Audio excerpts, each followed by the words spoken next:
Selene and Endymion. She's the goddess of the moon, whereas he's a simple shepherd. Beside her is the god of love, Cupid. So she's sneaking up on him? More like visiting him in secret. The torch that Cupid bears represents Selene's undying infatuation with him. Though the two must remain apart, her love will forever burn. And why can't Selene and Endymion be together? Selene took a vow of chastity, promising to never take a lover. So when she fell in love with Endymion, she could only visit him at night while he slept. But then wouldn't she be breaking that vow? Think of it as a forbidden love. Though circumstance keeps them apart, still they find a way to come together, however briefly. Aren't Selene and Endymion cold? Perhaps we should move on to another piece. Shall we move on?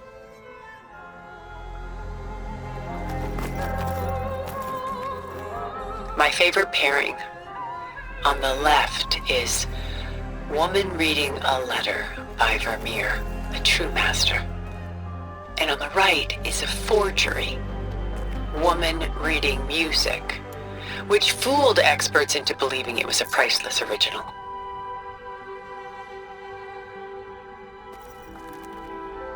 Early in my career, I became fascinated with such deceptions. Eventually, I developed scanning software that could detect fakes with unparalleled accuracy. Is that how you made enough money to buy your way onto the Odyssey? Oh no. I made my real fortune later. This is Rembrandt painting Jeremiah, a man in mourning. Mourning what? His home. The ancient city of Jerusalem. He foresaw its impending doom, but could do nothing to prevent it. So instead, he saved its treasures from destruction, just as I saved these works. You could say we're kindred spirits. About Jeremiah. If he knew his home would be destroyed, why didn't he save the people? Why save those relics? He tried, but no one would listen to his warning, so he saved what he could. But how did he know? He was a prophet. He saw an army invade and destroy the city in a vision. So it's more like he calculated which side would win a battle. What matters is that he was right in the end. If not for him, all those wonders would have been lost forever. At least this way, some part of his world survived. You know what I like the most about this piece? Even though he's the sole survivor, his home in ruins, left with only the remnants of his world. The light keeps the shadows at bay. There's still hope. Precisely. Take as long as you like. A portrait of the painter, Rembrandt's son Titus, depicted in the habit of a monk. I don't get it.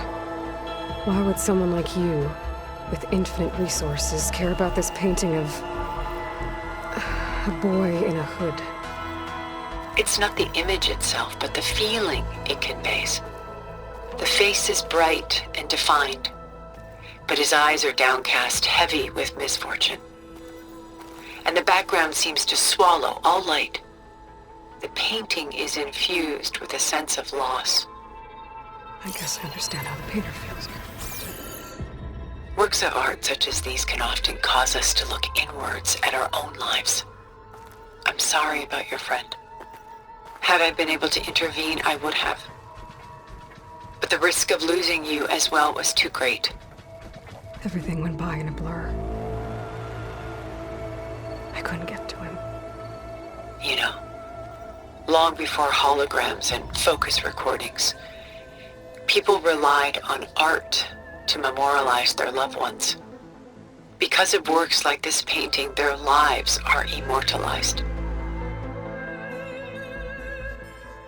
Rembrandt's The Night Watch, by far the most famous painting my homeland ever produced. It was commissioned to honor a militia made up of influential citizens. I guess you must have been an influential citizen. In my day. But not as influential as you've been in this new world. The militia. They look disorganized. Where others painted such scenes in a stiff and stationary manner, Rembrandt chose to show them in action, preparing to march. He wanted them to feel alive. You can almost hear the commotion.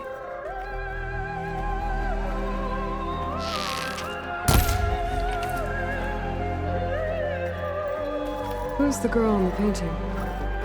She's a strange one, isn't she? Bathed in light, though no one is paying attention to her. Many believe she's a symbol of the militia. A physical manifestation of their spirit, if you will. She's not real. What's real in a painting? She's meant to represent the militia's virtue and victory. But I like to think they underestimate her. She looks as if she's seen something. What does she know? What secrets does she keep?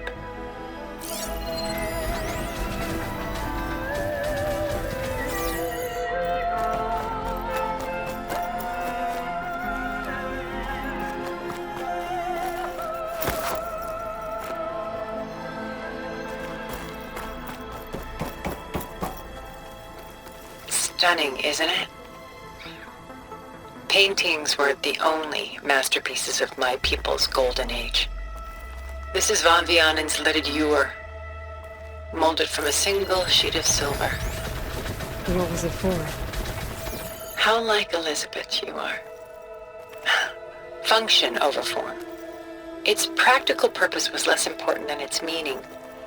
Von Vianen created it in honor of his late brother, who himself was a famous silversmith. A memorial? Yes.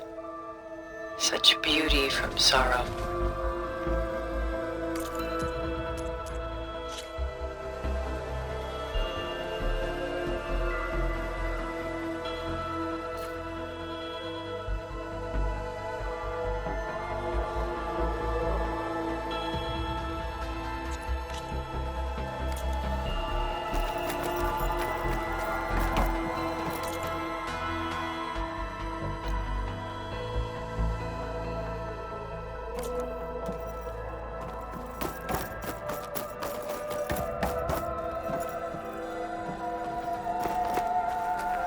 The Gust, by Willem van de Velde, the most famous of his many maritime paintings. A ship crossing into the unknown. I guess you're familiar with that. Indeed, which is why I appreciate this composition in particular. Though waves and wind threaten to destroy the ship, it perseveres, clinging to the light even as darkness closes in all around it.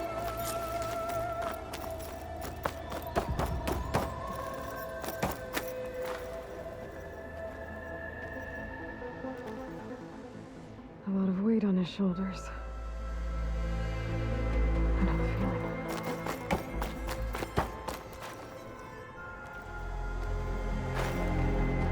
She's pulling out her own hair. Out of madness, out of grief. It's hard to watch her suffer. I should move on.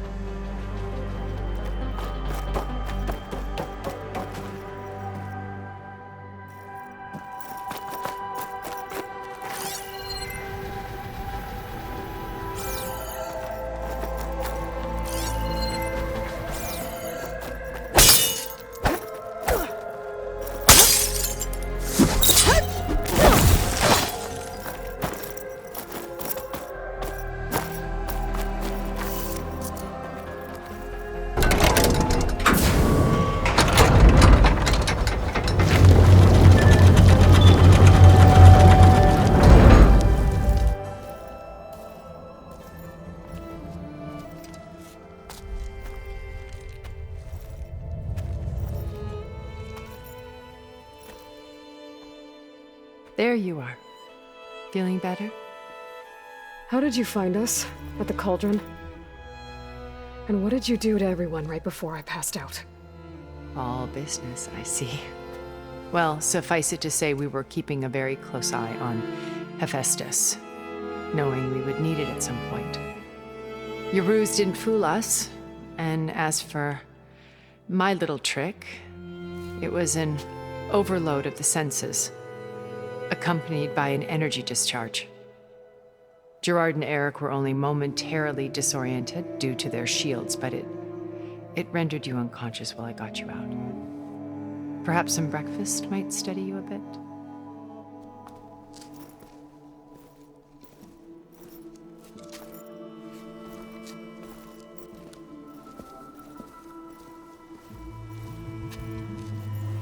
This was your house. The one you recreated for Beta, in the data channel you shared. How perceptive of you. Please, this way. After everything your people have done, you think I'm just gonna sit down and have a chat with you? They're not my people. They never were, and especially not now. You shot off into space with them, and lived with them for 1,000 years before coming back. So what made you suddenly turn on them? Quite simply, this. My old focus. You repaired it? But that means you've seen Incredible things. What you've accomplished in 2 decades of life.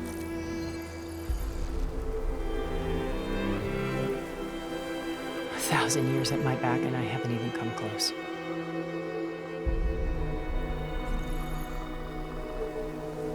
I'm sorry if I invaded your privacy, but I had to. In order to understand. To be enlightened. You truly are Elizabeth's blood. With her drive, her sense of mission, her integrity. Watching all this shamed me for the company that I've kept. Having seen it, all I want is to help you. even if it means stopping your friends? Especially so. Please, sit down.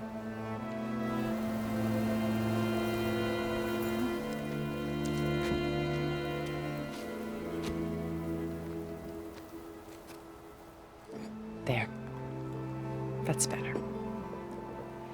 Now, we must recover Beta and Gaia at all costs. By now, you must know that Gerard intends to use Gaia to reboot the Earth's biosphere. Remaking this world to specifications that would only suit us immortals. This process will kill every living thing on the planet. He calls it a clean install. Not if I stop him first. Not if we do. And once he and the others are gone, we can work together to fulfill Elizabeth's dream. I'm sure Beta told you that there's a build of the Apollo database on board our ship. A complete collection of human knowledge. With that and Gaia, we could do everything Elizabeth wanted. Heal the biosphere, educate the people of this world, uplift them. Create the world she imagined. Let's not get ahead of ourselves. From what I've seen, your friends are invincible. I do wish you would stop calling them my friends. And they're not invincible. In fact, a friend of yours has found a way to defeat them. Silence. Oh, he's been a busy bee, building an army powerful enough to crash through Gerard's precious base. Regala and her rebels. Even now, she's preparing a final march on the Tenakth capital. When she wins, she'll have the entire tribe under her control. Hundreds of warriors and machines to throw at the base. She's been duped. They'll all perish, of course. But it should be enough to break Gerard's defenses and allow Silence to kill him. Along with all the others. Using the new weapon he's developed. Yes, he's found a way to circumvent our shields. Truly an exceptional man. He's planned for everything. Except you and me. You see, while his army is battering down Gerard's doors, you and I will sneak in through a back way, one that only I know about, while Sylens and my friends are busy battling each other. We'll take back Beta and Gaia.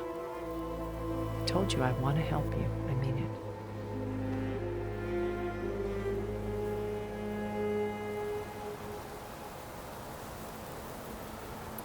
My old focus.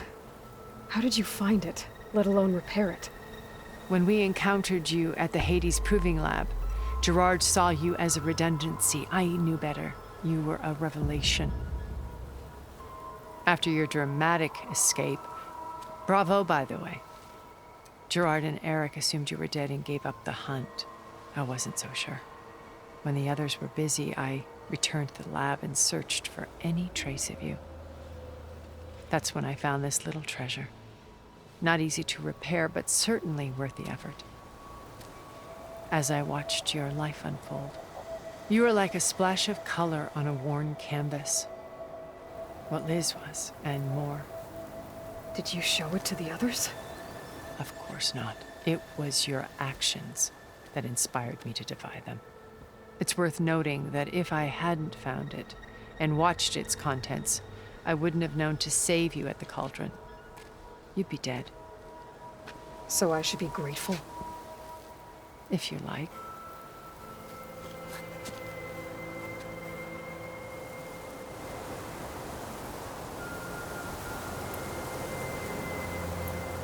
So you know all about me. What about you? What would you like to know?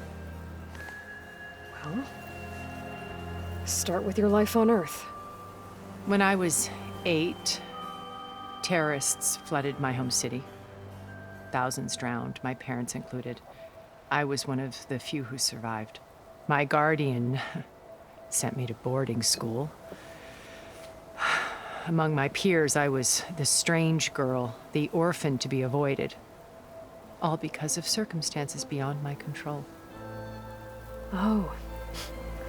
So we're a lot alike, huh? Aren't we? You were an outcast.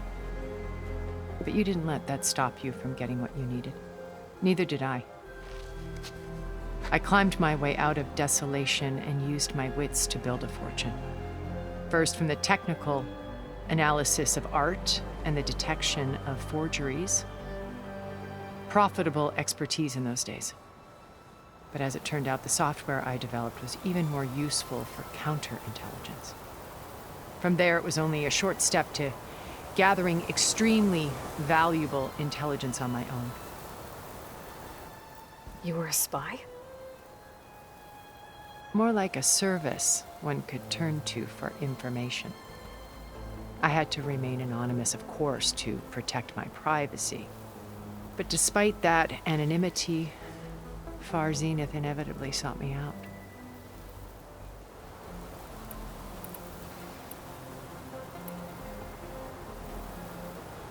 What happened when Far Zenith approached you? They painted an irresistible vision of humanity's future. One where we need not fear illness or death, where we explored the furthest reaches of the stars and thrived. It was only later that I realized that they only intended to bequeath this future to the rich and powerful. By the time I finally figured it out, the walls were closing in, Pharaoh's machines were devouring the earth. So I accepted Far Zenith's invitation to a berth on the Odyssey. I wanted Liz to come, but she had nobler plans, as you well know.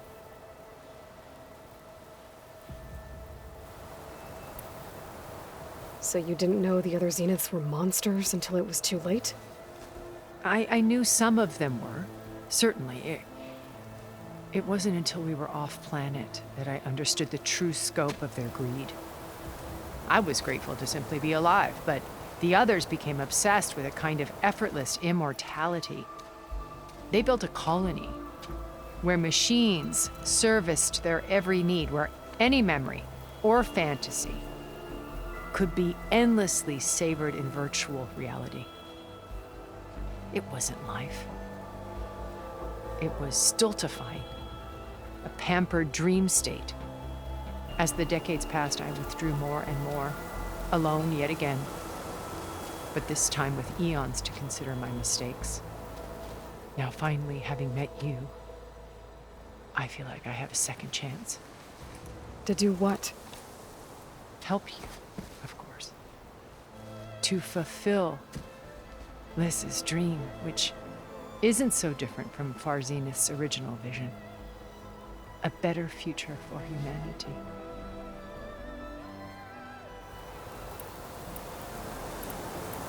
You said Beta is not in urgent danger, so what are the Zeniths doing to her? Putting her to work. Merging Hephaestus with Gaia. A difficult, time-consuming task, as I'm sure you know. They will compel her if need be, but her life is not in danger. She's the only one who can do it. Because you people made her to be nothing but a tool. Gerard's idea, not mine. They always viewed me with suspicion when I attempted any form of kindness towards her. That's why I created the data channel. A virtual place where we could speak in peace.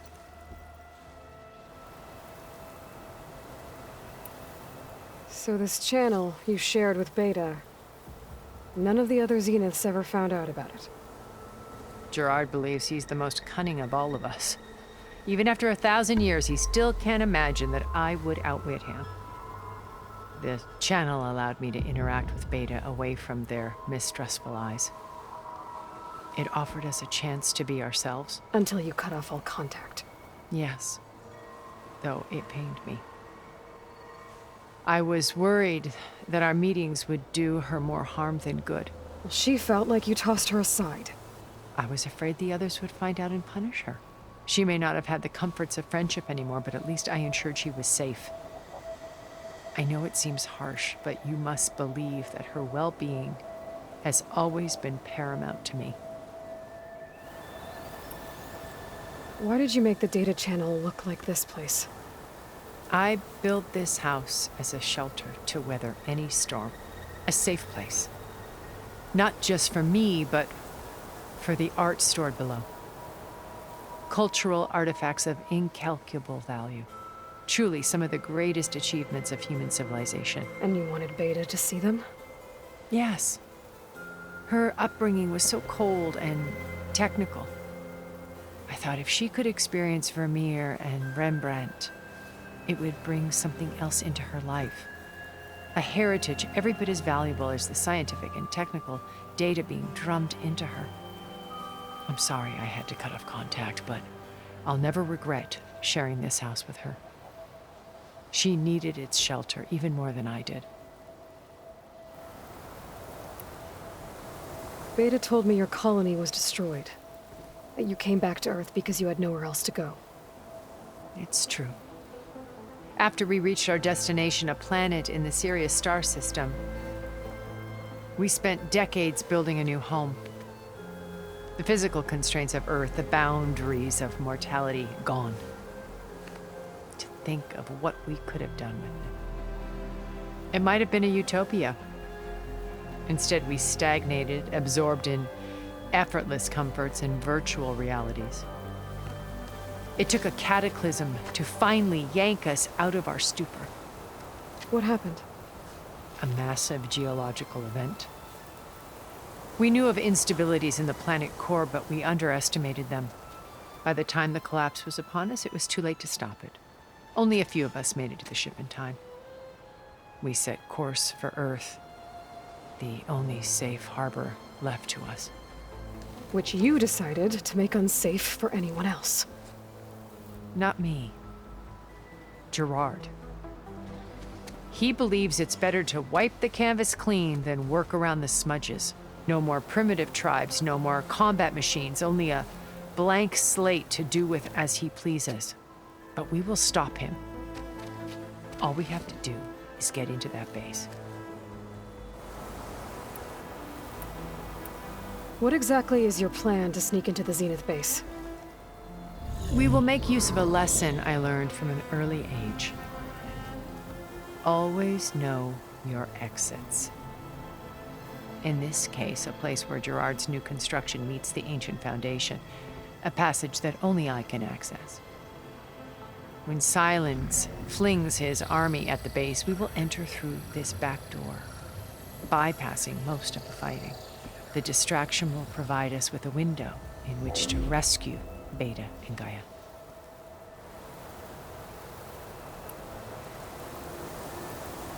Once we're inside the base, where will we find Beta and Gaia? Here in the command center. By then, Gaia will have been reunited with all of its subordinate functions, including Hephaestus. What about the Alpha build of Apollo on your ship? A simple matter of recovery once the others have been dealt with. With that in hand, we'll have everything we need to make this world as it should be.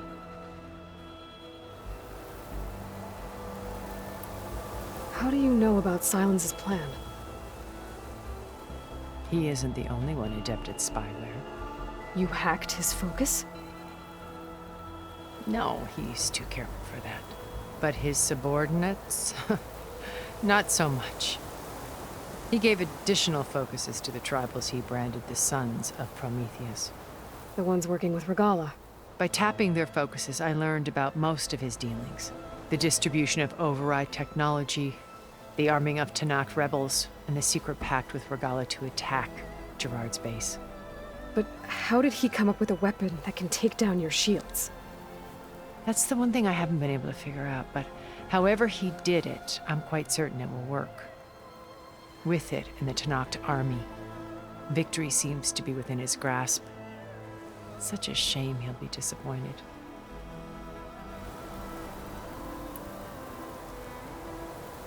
Regalla's only interested in killing Hekarro and waging war on the Karja.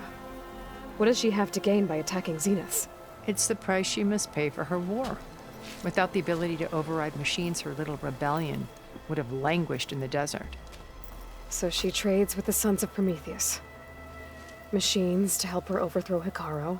In exchange for an assault on the base. Pride has deluded her into thinking she can actually survive such a battle.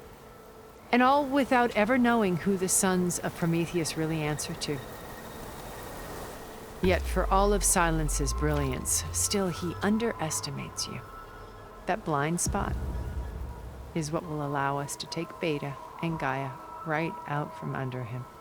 While hundreds of Tanakh are cut down outside. So you knew Elizabeth. What was she like? Liz was everything she was. I see in you. And more. Your ingenuity, your determination, your moral compass. You've managed to distill her greatest qualities and make them your own. I'm not asking about me. Tell me about Elizabeth. What was she really like? The honest answer is that I don't actually know. For all the time that I spent with her, she always kept a part of herself locked away. It was like that from the moment we met. So when you met Elizabeth, she was what? Distant? Aloof? Not aloof. Not exactly. It was a summit in Paris about machine learning. A touchy subject in those days. Because regulatory authorities were just starting to clamp down on AIs. Liz gave the keynote address. She had already achieved great renown for her work in automated environmental reclamation. But in her address, she was just starting to imagine the next step. An AI-driven system that wouldn't just act on its programming, but actually take responsibility for its sphere of influence. To care about life. Not just follow orders. Revolutionary stuff. I was fascinated. And I wanted to meet her for a long time. I watched her after her talk. She had spoken with such moral authority, such empathy. But after that, she retreated. I could tell she felt uncomfortable with all of her admirers. It was as if giving the talk had cost her something. I didn't want to be a pest, so I planned my approach carefully. So how did you finally approach Elizabeth after her talk? I picked the right moment. The morning of the next day, right as she came back to the conference, she had just had her coffee. She was fresh, rested. It was like she had braced herself for the onslaught of colleagues. I asked if I could walk with her, then put forth a question about her talk that I thought was intelligent. Her answer made me realize it wasn't, but she was very welcoming, almost as if we were previously acquainted. It was only halfway through the conversation that I realized she knew exactly who I was. It was quite a shock to me. My business was trafficking in secrets, and I took great pains to protect my anonymity. So that was Liz, perpetually one step ahead. I came to view our meeting as a metaphor for our friendship. She always seemed to know me far better than I knew her. I guess I know the feeling.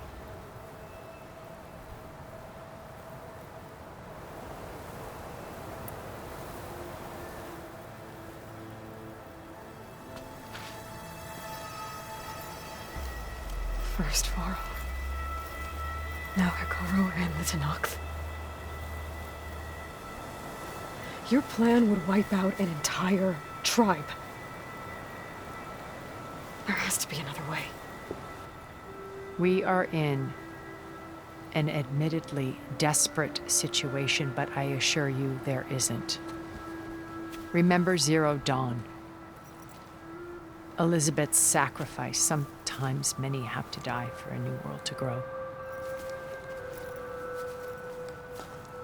If it looks impossible, look deeper.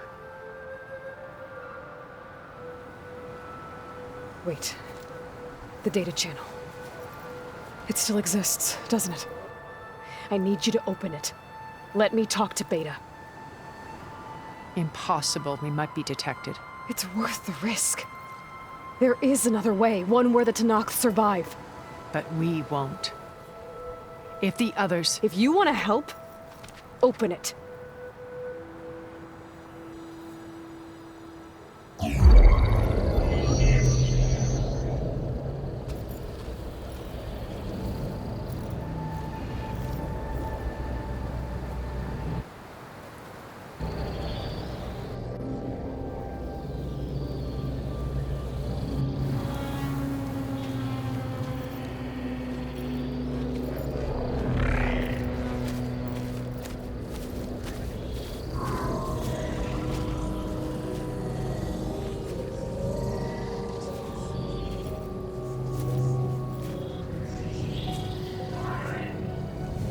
What are they doing to her? Virtual reality dissociation. The manual merge of Hephaestus will take hours upon hours of tedious micromanagement. If she resists the work, they run simulations to induce feelings of isolation and despair. Beta, can you hear me? You're alive. They're watching me. I can't hold it this extra projection for long. You should have killed me. No. No, look at me. I'm coming for you. I promise, okay? I just need you to hold out a little while longer and work on the merge.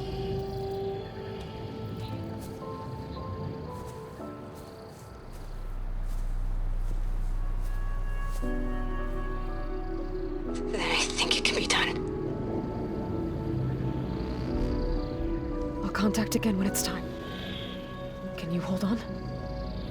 As long as I know you're coming for me, I can endure anything.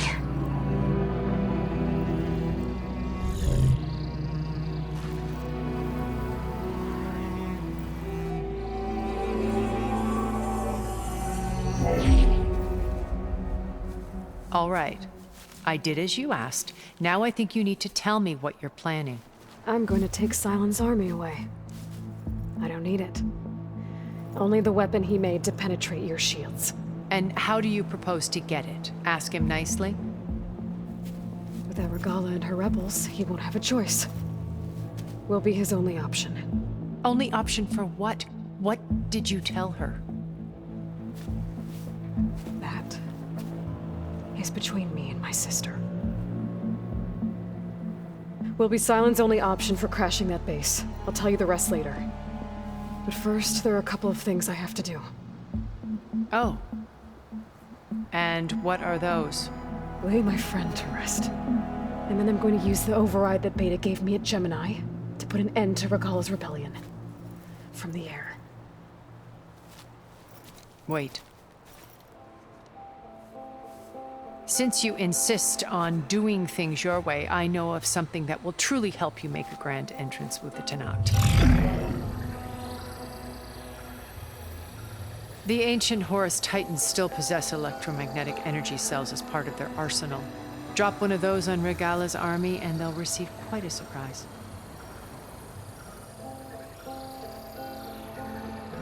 So go, do what you must. I'll come to your base if you manage to bring Sylens to the table. Not if. When.